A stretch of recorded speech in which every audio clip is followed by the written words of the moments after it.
improvements they made on the stadium alone is just like mind-boggling to me. The locker room, the weight room, the offices.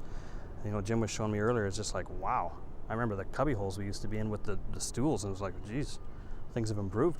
It's the third time round for Brendan Taman and the Roughriders. Born and raised in Saskatchewan, he cut his football teeth as a ball boy with the Riders in the 80s and again as an assistant in the personnel department in the 90s.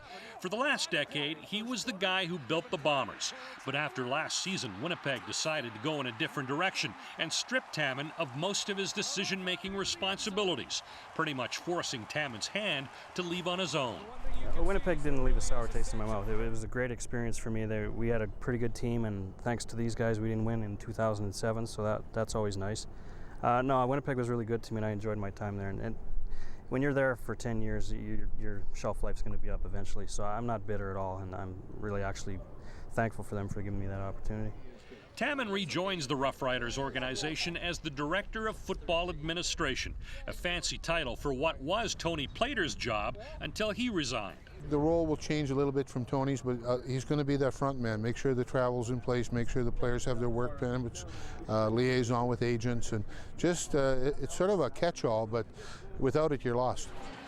The Riders have also been without a full-time general manager since Eric Tillman was charged with sexual assault.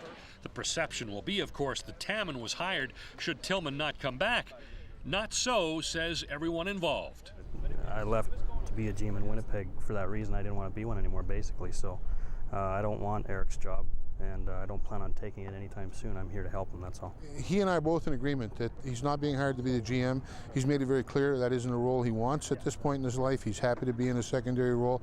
So I think if that ever happened, we'd talk about opportunities. But right now, Eric's our GM, and we're just going to keep that in mind as we go forward, and hopefully that continues to be the case.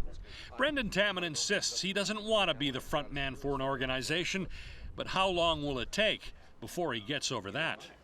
Oh man, it's going to be a while after that experience, but I'm happy where I'm at right now.